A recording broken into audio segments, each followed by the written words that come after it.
guys some cool things. Jackie Siegfried is turning up the heat in the kitchen today, cooking up pork belly and getting that perfect sear.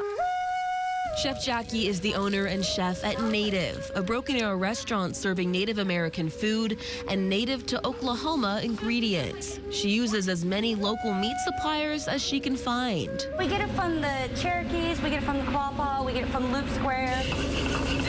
Jackie says opening Native is the result of a childhood dream. She remembers her dad buying her ingredients to cook in exchange for not having to do the dishes. I would like to learn how to make rum cake. And he's like, you're 11. Like, how do you don't even know what that tastes like. And I'm like, yeah, but it sounds like it's going to be delicious. Jackie began serving Native American food at Mother Road Market and the fair, along with catering. She opened up her restaurant almost 2 years ago. A member of the Cherokee Nation herself, she takes advice from tribes and supports them. It's kind of been our thing, wanting to get as much of it here as we can. Try to support any of the tribal members that have little baby farms that are trying to come up and coming. Jackie has lots of pots going low and slow, the flavor building by the hour. Like this Three Sisters soup made up of beans, squash, and corn. Three Sisters stew is a big one because it's pretty inclusive of everybody. The trout gets a char and is truly picture perfect. Oh my goodness. Succotash was also stunning. I couldn't help myself. The world deserves to see all this beauty. Bison is also a star of many of the dishes, like this bison poya, a bison meatloaf she covers in a special barbecue sauce before garnishing. Because that's really what it is making it as pretty. Jackie likes to make sure there is something for everyone, offering vegan and vegetarian options and making sure people with a gluten allergy get a sanitized kitchen every time to prevent cross-contamination. We let everybody know that up front that it does take a little bit longer just so that we can clean and make sure everything's sanitized before we even get going. The attention to detail and unique menu earned her a recent James Beard semifinalist nomination, one of the most prestigious honors in food.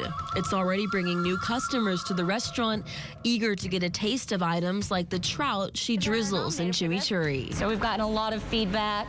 So yeah, no, it's been wonderful. After tempting us in the kitchen, it was time to sit down and eat. How exciting is this? The first thing we sampled was the pork belly succotash. I love veggies. The flavor on the... It was colorful, flavorful, and that meat was perfectly tender and juicy. The poya has something special about it. One of the more surprising dishes was the bison poya. A bunch of herbs and berries would reduce it down, make up a barbecue sauce. So it's got a little bit of a smoky, spice to it. The sauce balances out the lean ground bison and was the star of the show. It tastes like home. Cheers. Soups are not to be forgotten. Warm. It's inviting. The pashofa, a cracked corn soup, and the Three Sisters stew are both brimming with spices. That has so much flavor. Jackie says the focus on Native American dishes felt like a risk with a lot of pressure too. But the community has embraced what she's doing and how she treats her craft of cooking with care and honor. We just work on educating ourselves as much as we can and asking everybody for any information that they have so that we can be as respectful for the food and for their culture that we can be.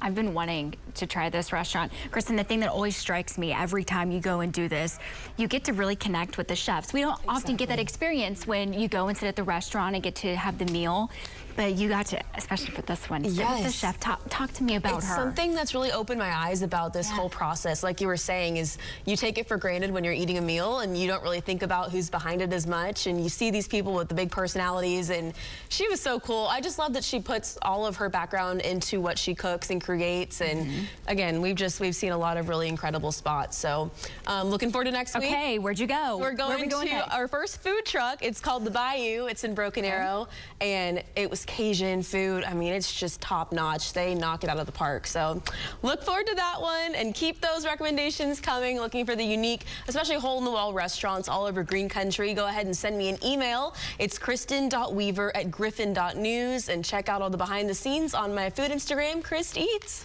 Yeah, food inspiration. Where am I going to have my next meal? You know where to come. Thanks for the support.